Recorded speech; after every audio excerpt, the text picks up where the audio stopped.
Hello and welcome, Lynx here, and that is correct. Maiden's Dissection continues. Today we are sitting to Act 3. Let's see what's hidden in the last one. Wasted years. Oh, how I have seen generations die before me. I'm sorry, what do you mean by generations? Weren't you supposed to be at this academy for 2 years? It's not like I am ashamed, but... That sounds like you're actually ashamed.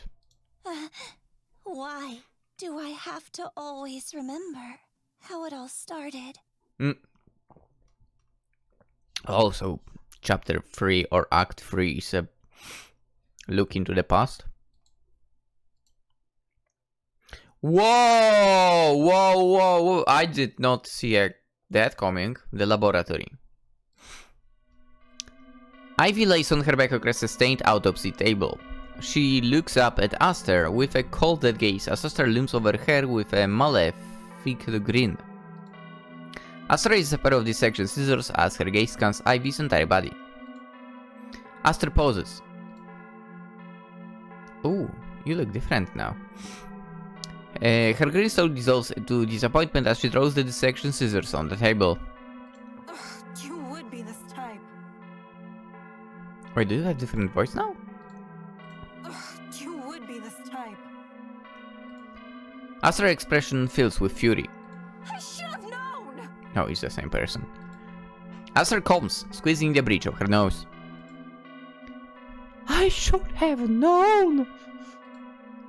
You're that worthless type of specimen. Silence. Now, tell me, Ivy, what should I do with you? I can't dissect you since you're so unsavory. Say what? There's no fear in your eyes, no tremble in your hands. Nothing! Just nothing! Lucky? Explain it! Aster quickly raises the dissection scissors and thrusts them close to Ivy's iris. Everything goes still. Ivy doesn't say a thing. Ooh, cute! A thing with the same indifferent expression on her face. Worthless. Aster steps away from Ivy and paces back and forth. Ivy closes her eyes. Perhaps there is another way to get to you. To dig deep and find what truly makes you tick. Ivy opens her eyes. You wish to see the full extent of my work. Fine. Let's see how long that face can still contain all the angst and torment that you will feel at this academy. By my side. Come, Ivy, take a seat. Ivy pauses, looking Aster over with her same lifeless gaze.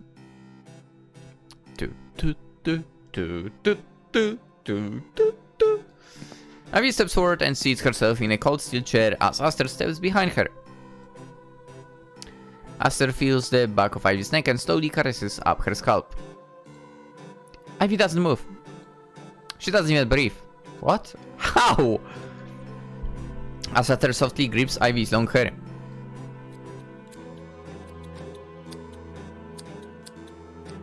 What? Those dissection scissors echo behind her. Ivy feels Aster pull back her hair and then feels a comb brush through her locks as Aster begins to carve into Ivy's hair with the scissors.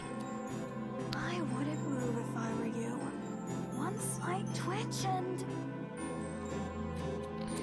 The snap of the scissors pierces the eardrums. No. There's one thing I must teach you, Ivy. While official classifications talk about billions of species in the plant kingdom, I found a new model, one of innovative simplicity. It divides plants into just 3 categories. You see, there are plants that are worthless, like yourself, which are no interest to study. Such specimens usually last thousands of years because of their innate ability not to attract attention. Moss, grass, weeds, all deserve nothing else but disgust.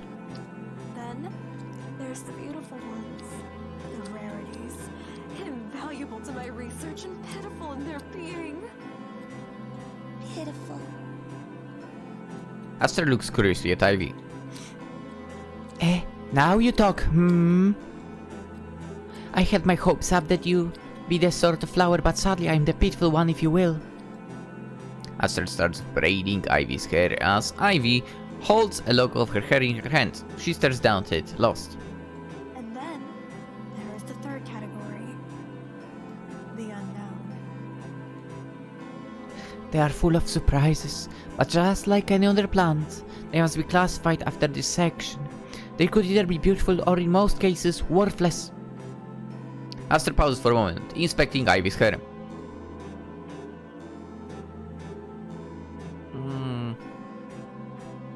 Aster picks the dissection scissors back up and takes them to Ivy's hair, adding a unique style in Aster's eyes. What? What do you mean? Tomorrow will help me get all of these to the deposit to ship them. I'll make use of you one way or another. Aster walks out the lab, leaving Ivy. In a dark silence. The first year at the academy was satisfactory. I liked the silence in the hallways. Okay.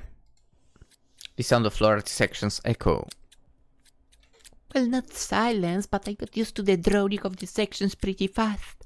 Not that I could forget them after what Aster has done to me. Still, writing in the auditorium or the garden was peaceful. Nobody would ever be there, and I could practice my own place without judging eyes. Okay. At first, I liked Aster as my maiden. She taught me a lot in the early days about how to use floral descriptions in my writing. Back then, she used to be that chatty laid-back friend that everyone would try to talk to once in a while. The next thing you know, she wants to show you something in her lab, something that she said would inspire my plays. The only inspiration I found were the organs that make up you and I. How ugly this world of deceit has become. How vile this academy truly is. Yeah? Not that it really matters to me. Aster was right. I can feel pity for myself or fear what becomes of every student in this place. I can't ever even wince in pain as thorns dig into my flesh. All I feel, all I am, is nothing. Worthless. Perhaps that is for the best. Otherwise, my own pitiful death would follow. I guess. I can be sure of that. The end. Toot, toot, toot. Thank you for playing Maiden's Dissection, Ivy's Past. Stay tuned for further updates. Oh, wait, there will be updates? Bonus section has been unlocked. Okay, we are totally getting it. Each act is shorter. Oi. How? Oh yeah, the characters were locked. That's true. Ooh, what the heck? Aster looking good. Aster, year 1 doctor of the academy. Height 182. Holy crap. She's 11 centimeters taller than me. Blood type B2. Medication, self-prescribed supplements. Diseases. Self-diagnosed asthma. Okay. Favorite tea. Drinks Irish coffee. Ugh, coffee. Disgusting. Likes humans as study objects. Dislikes orders for intestines. I don't like drinking coffee. Like, I don't know, the taste is terrible. The smell is great of coffee. The taste is terrible. Bonus story. The sound of flower. This section echoes in the library. As Aster sits alone at the corner table reading a textbook on bodily anatomy. Footsteps approach. Aster glances up at the footsteps and sees Camille quickly approaching her. Hi, Aster. Haven't seen you around for a while. How have you been? How did the section of blue irises that you told me about go? I started to become quite fond of them as it showed. One to us in the garden it just had. Aster looks Camille over with an intense glare. Their shade of bright blue, their fragile petals, their bright appearance on the moonlit sky, and all the tissue so meticulously designed to make this flower so majestic. I'm onto something. I just know the more I get to see their internal nature, I'll find it. That pure, that's competent, that which gives its beauty. Wow, that's quite some thought you've put into it. I could maybe show her work to the doctor of the company when I get to meet them. Aster smiles. Hey, I'm sure they'd love it. Well, we already found out about the doctor of the academy. Camille is cute as well. What the heck? You know what? You should have made her blonde. Not green-haired, blonde. Because over here you could tell that blonde just works for her. Here too, top of her class in school, deceased. Sadly enough. Have 170. Let's go, I'm taller by centimeter. Blood type 0. Medication, allergy pills and eye drops. Eye drops suck, man. To be fair, I only had to use eye drops once, and that was when I went to have like my eyes properly checked. Never again. Actually, probably will have to again if I get to do that test, of course, but yeah. Diseases, insomnia, yeah, and migraines. Fair, I'm probably insomniac. Favorite tea, chamomile infusion, never had it. Likes, chatting, not my thing. Night sky, love it. Dislikes, unknown. Bonus story, you step out in the garden as the wind whistles all around. You look to your side and you notice Camille standing idly beside a floral bush. You approach her as she stares down the flowers, oblivious to your presence. Camille? Oh, hey. Sorry, I was just lost in thought. What are you looking at? She smiles. Did you know sunflowers only bloom once in their lifetime? Is that so? Silence lingers in the space between you two. Your hands tremble as the sounds of floral dissections echo. Camille returns her gaze to the flower bush by her feet. Every fiber of your being aches as the silence drones on. Do you have a favorite flower? Oh, I love them all. But if I had to pick, I'd go with Myosotis. Okay, I have no clue what the heck that is. Let's quickly have a look. You can do it as well if you don't know at this exact moment. Oh, okay, I know this. Things completely change when you hear the name of a flower, I guess, in your own language. Or more like if you read that name. Yeah, I recognize those. Nice. Myosotis, what is that? Well, it's a simple flower, not as flashy as roses or lilies. But its story is both beautiful and tragic. The forget-me-not. Yeah, that's basically a name in Polish. Except, I'm not even gonna tell you what it would be in Polish. But it would be a forget-me-not. That's actually a good, accurate name. I guess this is pretty much what one word in Polish would mean over here. Anyway, it's a plea, a reminder to always remember the moments and people that matter. Speaking of forget-me-not as well, we played a game like this in the past. Silence fills the void, again as Camille's cheery smile returns down to the flower bush before her.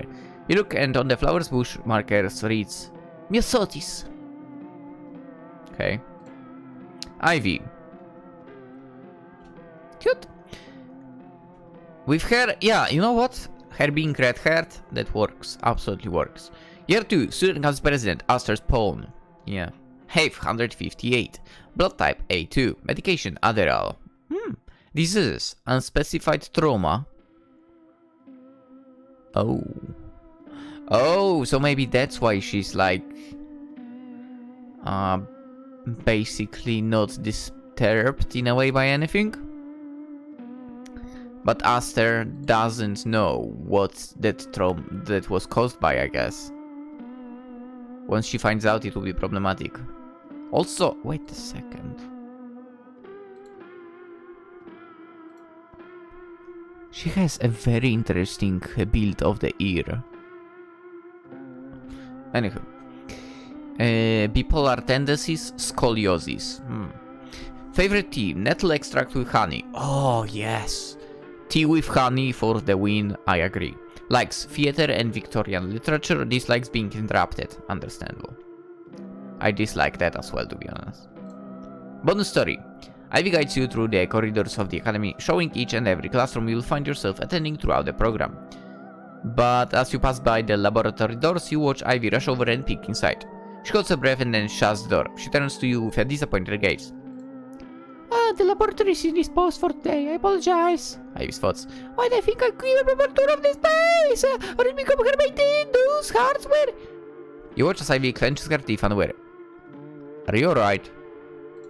Oh, yeah, sure. Come, let's proceed to the dorms. The two of you continue down the academy's halls in silence. Thoughts again. Perhaps I can be a proper maiden for them.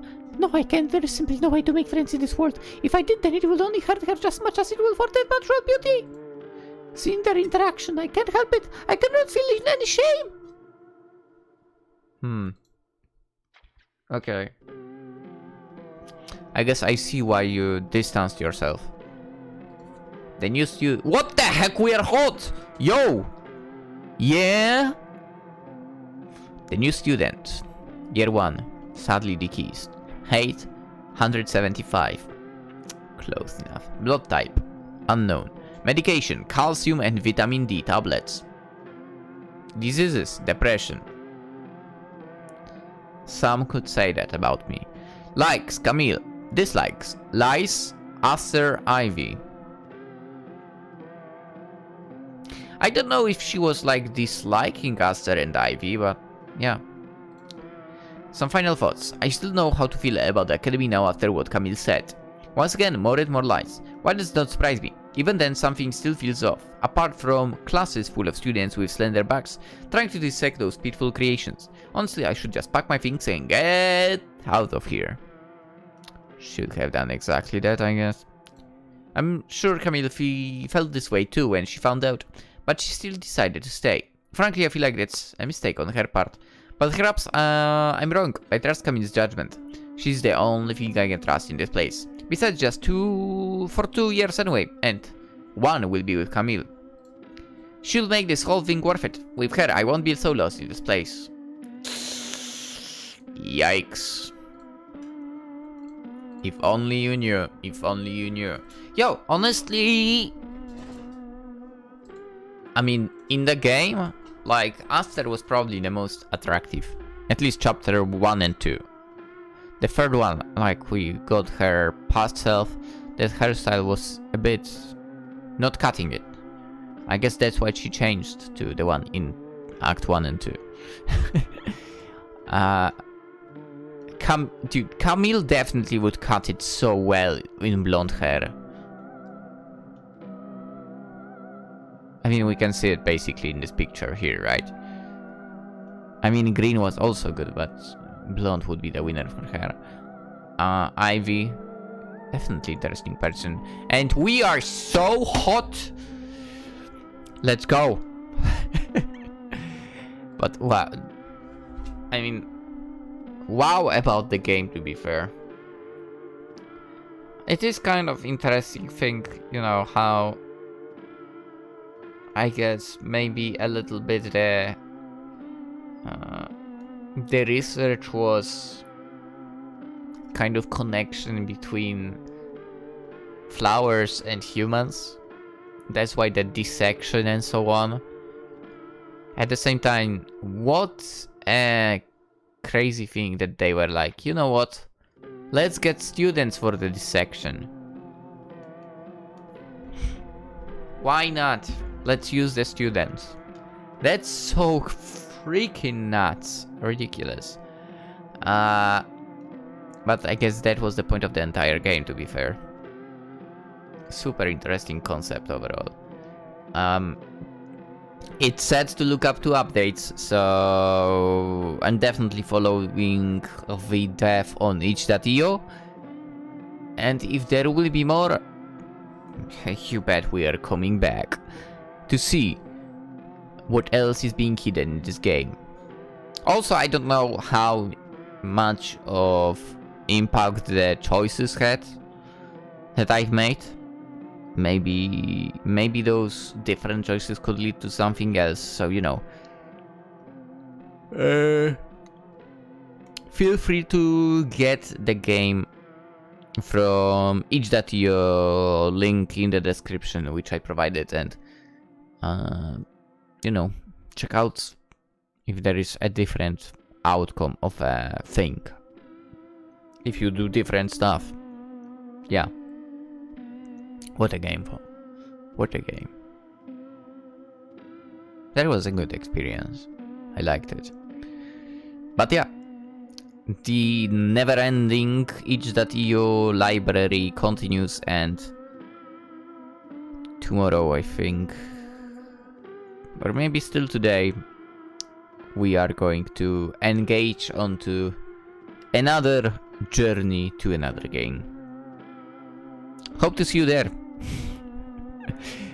Also, this video, if you enjoyed it, consider liking. If you're new around, subscribe, always appreciate it. Would love to have you around, of course. Would love to have you around. But yeah, let's end it, and on to the next game. Hope you all have a wonderful day. I've been looking good on this one.